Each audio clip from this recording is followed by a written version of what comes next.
Nunca pensé que una frase dicha al pasar, entre luces navideñas y olor a pino, terminaría siendo el cuchillo que me partiera el alma en dos.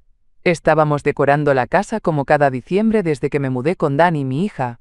Las cajas llenas de adornos viejos, las mismas esferas doradas de siempre, el ángel de la punta que una vez le compré en una feria cuando ella era niña. Todo parecía igual, pero no lo era. Yo estaba en el suelo, desenredando las luces con paciencia. Dani se acercó con una caja en brazos y, sin verme a los ojos, soltó: «Mamá, el mejor regalo que podrías darme este año sería tu desaparición». Así. Tal cual, sin una risa que suavizara el golpe, sin una pausa que diera lugar a la duda. El aire en la sala se volvió denso, como si la calefacción se hubiera apagado de golpe. Pero no dije nada. Ni un reproche, ni una lágrima. Solo me levanté despacio y fui al otro cuarto. Cerré la puerta sin apuro y abrí mi cuaderno viejo, ese que uso para anotar recetas, citas médicas. Y ahora, verdades que duelen. Escribí: diciembre 24. Dani quiere que desaparezca. De regreso en la sala, la vi frente al árbol, tomándose fotos. El ángulo, la sonrisa forzada, el filtro ese que tanto le gusta. Luego, subió la imagen con un mensaje que me dejó helada. Home, but not cozy, yet. Cara al revés, #Renovations3. Casa, pero no acogedora. Aún. Y ahí estaba yo, en esa casa que ayudé a comprar vendiendo mi departamento de toda la vida. En esa sala que llené con muebles, mantas, cuadros, en ese hogar que ya no me pertenecía ni en lo emocional ni en lo simbólico. No hice escándalo. No había público para mi dolor. Pero en mi pecho se encendió algo. No rabia. Algo más firme. Como una puerta que se cierra con llave desde adentro. ¿Desaparecer? Qué palabra tan cómoda para los que ya no sienten. Pero yo sí sentí. Y me acordé. El invierno apenas comenzaba. 2 años atrás. Cuando el doctor me dijo que había tenido un microinfarto. Lo único que pensé fue: ¿y ahora quién me va a cuidar? Mi independencia había sido mi orgullo. Pero en ese momento entendí que el cuerpo, cuando avisa, lo hace sin pedir permiso. Dani insistió en que me fuera a vivir con ella. Tendrás tu propio cuarto, mami. No te preocupes por nada. Su casa era grande, en las afueras de Albany. Techos altos, chimenea de piedra, cocina moderna. Yo apenas podía subir escalones sin ayuda. Así que vender mi pequeño condominio en Syracuse no fue una decisión difícil. Con lo que gané, le di a mi hija $142,000 para completar el enganche. Firmamos un documento juntas. Todo parecía claro. Íbamos a compartir el hogar, y ella su vida conmigo. Los primeros meses fueron casi dulces. Me preparaba el té por las mañanas. Me dejaba post-its con frases como: «Te quiero, mami», pegados en el refrigerador. Hasta me instaló una pequeña mecedora junto a la ventana para que pudiera leer. Yo pensaba: «Qué suerte tengo, no todas las madres pueden envejecer acompañadas». Pero como las flores que se marchitan sin hacer ruido, el cariño fue cediendo su lugar al fastidio. Empezaron las miradas de impaciencia, los silencios tensos cuando hablaba durante sus videollamadas. Un día me pidió que no usara la sala si tenía visitas, porque daba una vibra rara, y cuando me atreví a recordarle que habíamos comprado juntas la casa, me respondió: «Mamá, el dinero fue tuyo, pero la vida es mía». Ese comentario me acompañó días enteros, como una piedrita en el zapato, y aunque quise convencerme de que estaba estresada, de que no lo decía en serio, mi intuición, esa que nunca falla, ya sabía la verdad. No me estaban cuidando, me estaban archivando. Como si fuera una caja vieja, útil solo mientras no estorbara. No fue una sola ofensa, fueron muchas, pequeñas, envueltas en rutina, como cuando te das cuenta de que una gotera lleva años debilitando el techo, pero tú solo lo notas cuando cae el yeso sobre la mesa. Primero fue el termostato. De pronto estaba controlado desde una app. Y cada vez que yo decía que tenía frío, Dani decía que la calefacción estaba perfectamente calibrada. Me compró una manta eléctrica y con eso, según ella, bastaba. Después vinieron los cambios en la cocina. Botó mis ollas viejas sin avisarme, y dijo que la estética importaba más que mis hábitos. Hasta el arroz blanco, como yo lo hago, olía raro, según su criterio. Luego fue el espacio. Empezó por pedirme que no bajara cuando tuviera invitados. Después, que si podía cenar en el solarium, porque la mesa estaba reservada para una reunión. Me acuerdo de esa noche con una claridad que me duele. La mesa puesta con velas, copas de cristal, y yo, comiendo sopa en una bandeja plegable, mirando a través del vidrio cómo brindaban sin mí. Cada gesto era sutil pero firme, como si yo estuviera invadiendo una casa ajena, cuando en realidad la mitad era mía. Pero la última gota, la que hizo que algo en mí se enderezara, fue su comentario en plena Navidad. No lo gritó. No hizo drama. Solo me miró y dijo, como quien da un consejo sin importancia: «Mamá, si de verdad quieres hacerme feliz este año, lo mejor sería que desaparezcas. No se me olvidará nunca». La forma en que lo dijo, como si fuera una sugerencia lógica, casi compasiva, como si mi existencia fuera un error administrativo que nadie se había atrevido a corregir. Esa noche no dormí. No por tristeza. Dormí poco porque mi mente estaba más despierta que nunca. Y aunque no sabía aún el cómo, ya sabía que me iría. Pero no como una sombra. Me iría con la cabeza en alto. Mientras todos se dormían aquella noche, yo abrí el armario del cuarto de costura. Ahí, entre retazos de tela y botones guardados por si acaso, había una caja de lata, vieja, oxidada en las esquinas, con olor a alcanfor y secretos. Dentro, envuelto en una bolsa sellada, estaba el documento que firmamos cuando compramos la casa. Una escritura de copropiedad, con nuestras 2 firmas, con testigo y notario. Yo insistí en eso. No porque desconfiara, sino porque me enseñaron que lo que se pone por escrito vale más que la promesa más tierna. Dani pensaba que yo no entendía de trámites ni de tecnología, que mis silencios eran señal de ignorancia, no de estrategia. Lo que nunca imaginó fue que su primer iPhone, ese que yo le regalé hace años, lo activó con mi cuenta. Y cuando cambió de aparato, nunca cerró su sesión. Así que, cuando tomé mi viejo celular, el que guardaba por si acaso, y lo encendí, sus mensajes, sus fotos, hasta sus compras aparecieron uno por uno. No fue curiosidad, fue defensa. Encontré recibos de viajes, de compras en tiendas de lujo, citas en spas, pagos hechos con la tarjeta que todavía figuraba bajo mi nombre. Lo vi todo, sin buscarlo demasiado, como si la vida quisiera que abriera los ojos de una vez. No sentí rabia, sentí claridad, esa calma que uno alcanza cuando ya no espera nada del otro. Dani había usado mi dinero, mi generosidad, mi cariño, como un cajero automático sin clave. Pero lo más grave no era el gasto. Era la frialdad con la que me borraba mientras me explotaba.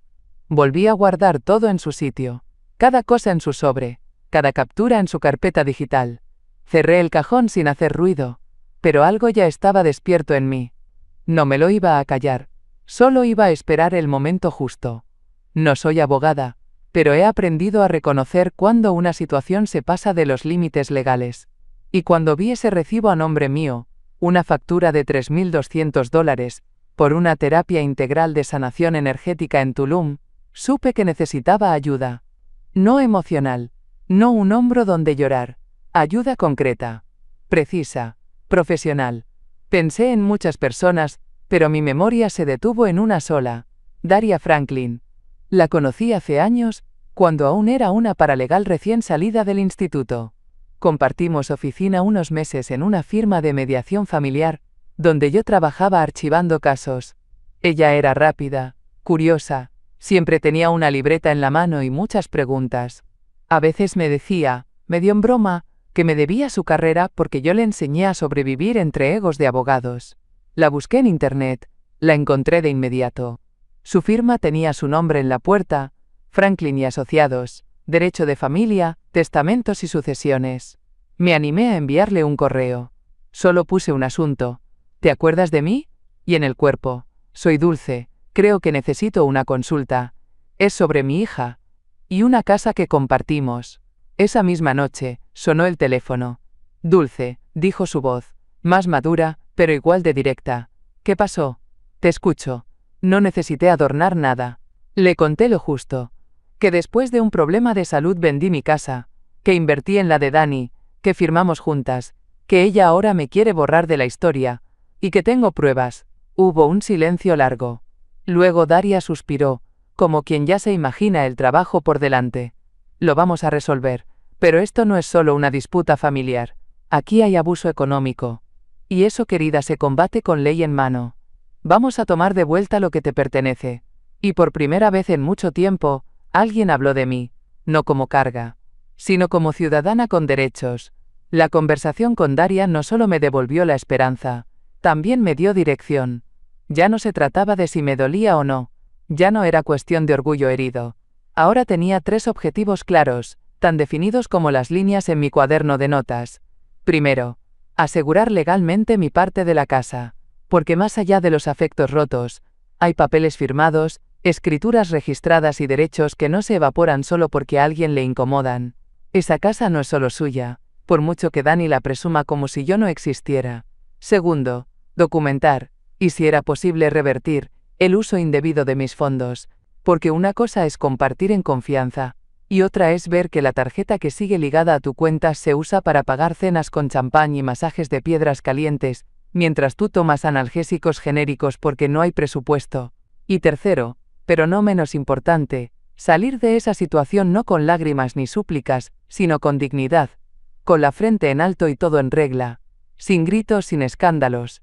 Una retirada silenciosa pero no sumisa. Daria fue clara. Esto no sería rápido. Había que recopilar evidencia, preparar argumentos, y prever cada jugada de Dani, porque cuando el dinero está de por medio, incluso los hijos cambian de rostro. Pero yo ya no era la madre débil que esperaba comprensión. Era una mujer de casi 70 años que había criado sola, trabajado honradamente y llegado a esta etapa de la vida con suficiente lucidez para saber cuándo la estaban usando. La diferencia entre el pasado y el presente era simple. Antes callaba para evitar conflictos. Ahora planeaba para evitar más pérdidas. Y con esos 3 objetivos en mente, empecé a mover las piezas. No con rabia, con estrategia, porque nadie más iba a defender mi vida por mí. Esta vez, el tablero era mío. El árbol seguía armado en la sala, las luces aún titilaban con esa calma que no combinaba con lo que yo sentía. Y ahí, justo debajo de él, coloqué la primera migaja. Era una caja pequeña, envuelta con papel de regalo dorado, con un moño rojo que había guardado del año pasado. No decía para mamá, ni de parte de nadie. Solo tenía una tarjeta blanca con una frase escrita a mano, para la influencer que ya lo tiene todo. Dani lo notó la mañana siguiente. Lo levantó con una ceja alzada, lo agitó suavemente, como hacía cuando era niña y no podía esperar, y se lo llevó a su cuarto. No dijo nada, ni gracias, ni preguntas. Dentro había una memoria USB, pequeña, discreta, con una etiqueta que decía, Presupuesto 2023. Lo que contenía no era precisamente un resumen financiero, pero sí un espejo. Un reflejo exacto de su descaro. Capturas de pantalla de compras de bolsos Hermès, facturas de vuelos en clase ejecutiva, reservas en spas y hoteles boutique. Todo pagado con la tarjeta a mi nombre. Todo cuidadosamente organizado por fecha, proveedor y monto. Todo descargado directamente desde su propia nube. Porque lo digital deja huellas, y Dani caminaba como si nadie la siguiera. No lo hice para acusarla todavía. Fue una señal, un primer aviso. No grité, no lloré. Solo le mostré, sin decir palabra, que no estaba tan ciega como ella creía. Esa misma tarde publicó una historia en Instagram, con tono nervioso disfrazado de humor. A veces Santa trae sorpresas extrañas, lágrimas de felicidad. No me etiquetó, claro. Pero yo ya sabía que el mensaje era para mí. Le di, me gusta. Ni un comentario. Nada más. Como quien lanza una piedra al agua y observa las ondas en silencio. Porque a veces, el primer golpe no es el más fuerte. Es solo el que te avisa que alguien ya despertó. Dani pensaba que yo era una señora mayor, que apenas podía manejar el control remoto, mucho menos un archivo digital.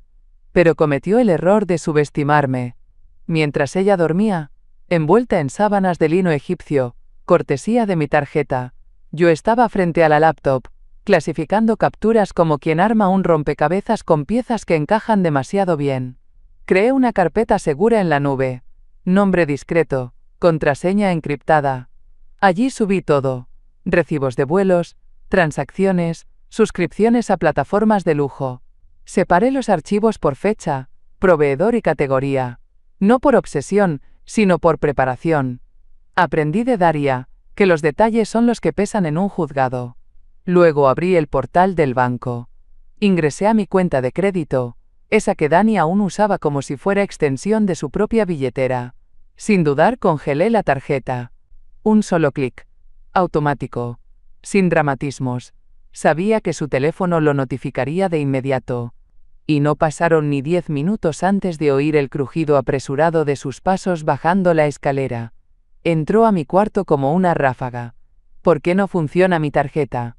Me gritó con el celular en la mano, los ojos inyectados de rabia contenida. Levanté la vista del libro que fingía leer. No alteré mi voz. ¿Cuál tarjeta? La que usaste para pagar un retiro espiritual en Tulum. El silencio fue breve. Luego vino el teatro. Estás paranoica. Eso fue por mi bienestar emocional. Tú siempre apoyaste eso. Y entonces llegó el golpe disfrazado de amenaza. Si sigues así, voy a tener que llamar a servicios de protección para adultos. Estás empezando a mostrar señales de deterioro mental. No estás bien, mamá. No respondí. No me alteré. Solo me limité a cerrar el libro y acomodar mis gafas. Porque cuando alguien empieza a hablar de tu cordura, es que ha empezado a temer tu claridad. A la mañana siguiente, encontré la cafetera desconectada y mi frasco de medicinas en otro estante, fuera de mi alcance. Detalles pequeños, sí, pero los reconocí por lo que eran: maniobras. Movimientos sutiles diseñados para incomodarme, para minarme poco a poco. Dani ya no me gritaba, ni siquiera fingía cariño. Ahora me ignoraba con una eficiencia quirúrgica, como si con solo cerrar una puerta pudiera reducirme a un estorbo decorativo. Esa tarde, entré a la cocina y la encontré hablando por teléfono. No me vio. O pensó que no escuchaba. Estaba con altavoz, diciendo con voz neutra pero afilada: sí, creo que mi mamá está perdiendo el juicio. Tiene comportamientos erráticos, habla sola, olvida cosas. Me preocupa su seguridad. Se me heló la sangre. No por miedo, sino por la claridad repentina del juego que estaba armando. Estaba preparando el terreno, dejando pistas falsas, para presentarme como una carga incapaz. La misma mujer que durante años pagó sus estudios, que firmó por su casa, que cocinó con fiebre y lavó cuando ella tenía sus crisis emocionales. Esa noche me encerré en mi cuarto y abrí de nuevo su carpeta en la nube. No fue difícil encontrar más piezas. Archivos PDF con facturas médicas inventadas, solicitudes de reembolso por cuidado de adulto mayor, presentadas con mi nombre y mi dirección. Todo un montaje bien redactado para solicitar una subvención estatal que jamás vi ni firmé. En redes sociales, esa misma semana, subió una historia desde una suite de hotel, brindando con una copa de champán. El mismo día que me dijo que no podía pagar mi receta, porque el seguro no lo cubría. No lloré. En lugar de eso, anoté la fecha. Capturé la imagen y agregué todo a la carpeta compartida con Daria. Dani no sabía que mientras me quería pintar como loca, yo ya estaba armando su retrato. Y el marco era legal. Dicen que el diablo está en los detalles, pero yo aprendí que la verdad también. Y Dani, con toda su arrogancia digital, dejó un rastro más fácil de seguir que una hilera de migas. Mientras revisaba los estados de cuenta antiguos, encontré una transferencia que no cuadraba. $4.500 depositados desde nuestra cuenta conjunta a una supuesta empresa de cuidados geriátricos. Según la descripción, el pago cubría servicio mensual de asistencia integral domiciliaria para adulto mayor. El beneficiario era un tal A. Treviño. Nunca había escuchado ese nombre. Llamé al número de contacto que aparecía en el recibo. Una voz masculina contestó, confundida. Era un estudiante de fisioterapia, que rentaba su cuenta de vez en cuando, para favores administrativos, según dijo. Sin saberlo, acababa de confirmar que ese servicio jamás existió. Era un invento, uno más. Con ese dato en mano, seguí buscando. Encontré otras transferencias similares, algunas menores, otras más descaradas, todas disfrazadas bajo nombres de empresas inexistentes, justificadas como gastos médicos o apoyos para mi bienestar. Mientras tanto, en redes sociales, Dani mostraba otra realidad. Almuerzos en restaurantes donde una sopa costaba lo mismo que mi seguro mensual, días de compras con etiquetas visibles, sonrisas sin culpa. Hasta compartió una historia en un yate. Decía que era un evento de networking espiritual. El mismo día que me pidió que redujera mi gasto en pastillas para la presión. Guardé todo. Imágenes, transacciones, comprobantes. Cada dato se convirtió en un ladrillo más de la muralla que estaba construyendo entre ella y mi futuro. Esa noche me serví un té, no por consuelo, sino por rutina. La taza tenía una grieta invisible que yo conocía bien, pero que seguía usando porque aún cumplía su función. Como yo. Con mis años. Con mis arrugas. Todavía útil. Todavía firme. Y, ahora, decidida. Pensaba que ya había visto lo peor. Que su desprecio, sus mentiras, y el uso indiscriminado de mi dinero, eran suficientes para entender con quién vivía. Pero la vida, cuando quiere abrirte los ojos del todo, lo hace sin anestesia. Daria me llamó una tarde, con un tono que no le había escuchado antes. No era preocupación, era indignación contenida. Dulce, encontramos algo grave, me dijo. Dani presentó un documento para refinanciar la casa. Una revocación de copropiedad, supuestamente firmada por ti. El aire se me fue. Sentí una especie de vacío en el estómago, como si me hubieran dado un empujón por dentro. ¿Revocación? Pregunté, apenas creyéndolo. Sí. Dice que renunciaste voluntariamente a tu parte. Está notariada. Pero la firma no es tuya. Y el notario, al parecer, ni siquiera trabaja ahí desde hace un año. Es una falsificación. Y bastante burda. No solo me había querido borrar emocionalmente. Quería eliminarme legalmente. Desaparecerme del papel como quien tipea delete y listo. Daria continuó, ya con tono de abogada. Lo usó para obtener un refinanciamiento. $95.000 adicionales. Todo en su cuenta. Sin tu consentimiento. Esto, Dulce, es fraude. Y serio. Yo no podía hablar. Solo pensaba en el día que firmamos la escritura original. En la confianza con la que le pasé la pluma, creyendo que eso nos uniría más. Y ahora, ese mismo papel había sido traicionado con uno falso, con mi nombre robado letra por letra. No lloré. Ni esa vez. Pero me senté frente al espejo del baño, mirándome como si buscara rastros de ingenuidad en mi cara. No había. Solo estaba yo, con la misma mirada de siempre pero con una nueva certeza. Esto ya no era solo dolor familiar, era un crimen. Y merecía justicia. Pasé la noche de Año Nuevo en un Airbnb que reservé bajo otro nombre. Un apartamento sencillo con paredes blancas, piso laminado y una lámpara que zumbaba levemente cuando encendía. No llevé mucho. Una muda de ropa, mis medicinas, mi libreta y el sobre con las copias del expediente que estaba armando. Lo esencial. Lo mío. Calenté una sopa de lentejas en el microondas. No sabía mal, pero tampoco sabía nada. Era más símbolo que cena. Me senté frente al televisor sin volumen, solo por acompañamiento, y vi cómo aparecía a Dani en su transmisión en vivo. Feliz 2024 desde mi lugar seguro, decía con una copa en la mano, rodeada de luces doradas y risas falsas. Mi casa. Mis luces. Mi tarjeta.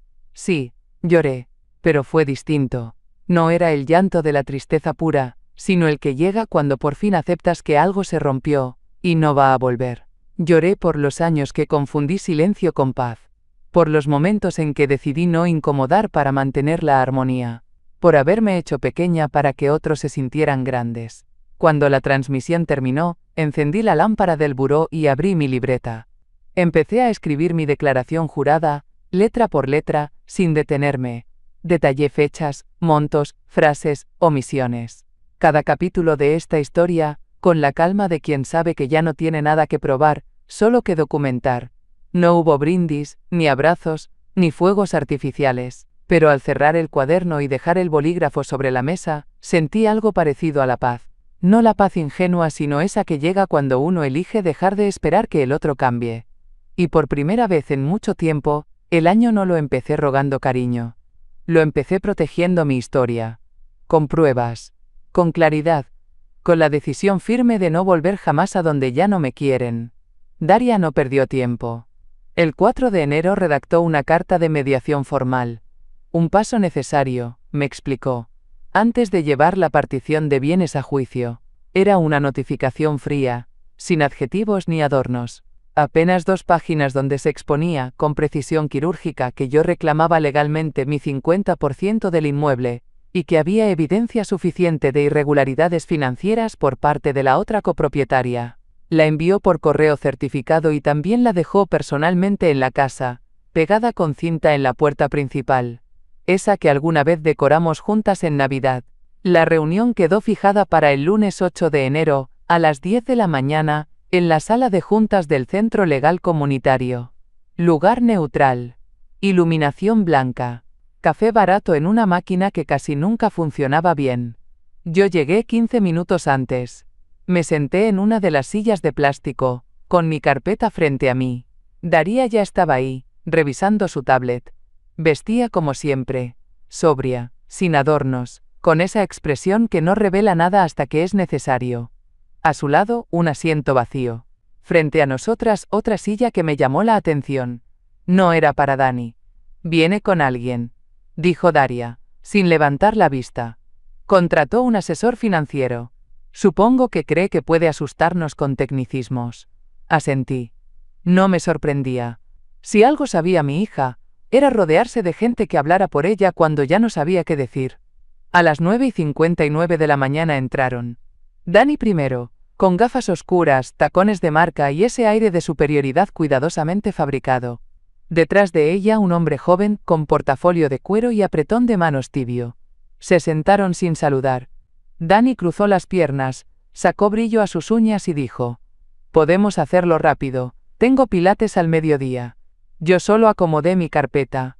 Afuera, el viento soplaba con fuerza. Dentro de mí, todo estaba en calma, porque la trampa ya estaba armada, y ella había llegado por voluntad propia. Dani se acomodó en la silla como si fuera una reunión social más, como si esto fuera una molestia menor antes de volver a su agenda de clases de yoga y cafés con leche de avena. Cruzó los brazos con fastidio, miró el reloj y dejó escapar un suspiro que buscaba provocar. Pero yo no me moví. El asesor financiero abrió su maletín y sacó varios documentos que colocó ordenadamente frente a él. Daria lo dejó hacer. Le dio espacio. Cuando se hizo el silencio, ella tomó la palabra. «Empecemos por lo simple», dijo, sacando el primer documento. «Escritura de propiedad, firmada por ambas partes. 50% legal y notariado».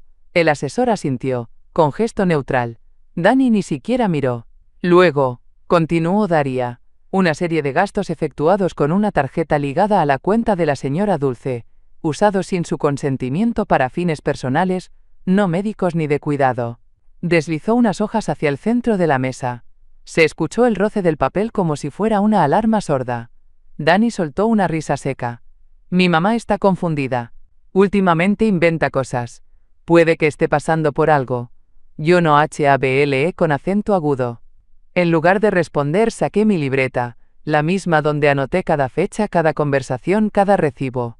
La puse sobre la mesa y la empujé hacia el asesor. «Puede verificarlo», le dije, página por página. Daria añadió, con tono firme. «También tenemos copia de una revocación de copropiedad falsificada, usada para obtener un préstamo bancario. Ya se está investigando por fraude». El silencio se volvió denso. Dani se removió en su asiento. El asesor, antes tan seguro, ya no levantaba la vista. Y entonces, la miré. Directo. Sin odio, sin rabia. «Me pediste que desapareciera. Así que esto es eso. Estoy saliendo de tu red, pero no sin dejar claro quién soy, y lo que es mío». Daria no levantó la voz. Nunca lo hace. Su manera de hablar corta el aire no por el volumen, sino por la claridad. Con una calma quirúrgica, colocó sobre la mesa la escritura original, la misma que yo había guardado en una caja metálica junto a mis hilos y botones. El papel ya amarillento pero impecable. Luego, sin prisa, sacó un segundo documento. Era la supuesta revocación, la falsificada. El notario que aparecía firmando no solo había fallecido el año anterior, sino que la dirección era de un local ya cerrado. Todo comprobado. El asesor financiero tragó saliva. Dani giró la cara hacia la ventana como si al ignorar los papeles pudiera borrar los hechos. Esto, dijo Daria, apuntando con un bolígrafo, es una prueba de intento de fraude, firmado con una rúbrica que no coincide con ningún documento legal previo. Ya está en manos del departamento correspondiente. Dani intentó intervenir, pero la interrumpí con un gesto suave. Abrí mi libreta de notas y coloqué sobre la mesa mis registros personales, fechas, mensajes, recibos, fotos impresas. Todo organizado cronológicamente. Mes por mes. 2 años enteros. No dije nada. Solo empujé el cuaderno hacia el centro. Era mi palabra pero con respaldo. Cada página. Una memoria con fecha y hora. Ella se inclinó hacia adelante, como si pudiera negar el papel. Pero no había nada que tachar. Todo estaba ahí. Claro. Despiadado. Esto es persecución. Dijo. Por fin. Es un invento para desacreditarme. Daria respondió sin levantar la vista. Esto es documentación. Hechos. Lo otro es ruido. El asesor ya no decía nada. Solo miraba los documentos, como quien acaba de pisar un terreno minado sin saberlo. Y yo, por dentro me sentía tranquila. Porque al fin, después de tanto silencio, la verdad hablaba por mí. Durante años, fui yo quien se sentaba en la punta de la mesa con la cabeza baja. La que pedía permiso para opinar, la que pasaba desapercibida para no incomodar.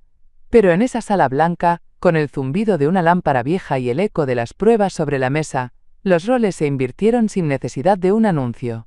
Daria se volvió hacia el asesor financiero y le preguntó con voz suave, casi amable. ¿Sabía usted que la propiedad que su clienta usó como garantía no le pertenece en su totalidad? El hombre abrió la boca pero no dijo nada. El aire se llenó de incomodidad. Revisó rápidamente unos papeles en su carpeta como si esperara encontrar una cláusula mágica que lo salvara. No la encontró. Dani soltó un suspiro cargado de rabia, esa que brota cuando el guión no sigue la narrativa que uno ha fabricado con tanto esmero. Esto es absurdo, dijo alzando la voz. Todo lo he hecho por ella. Mi mamá siempre ha sido inestable. Yo no me inmuté. Me incliné hacia adelante, con las manos juntas sobre la mesa. No soy perfecta, pero tampoco estoy loca, dije. Y si alguien aquí ha manipulado, mentido y vaciado cuentas, no soy yo. El asesor recogió sus papeles con manos temblorosas. No volvió a levantar la vista. Sabía, como lo sabía yo, que todo lo que venía después ya no podía evitarse. Dani murmuró algo entre dientes, probablemente una justificación más, una que ni ella creía.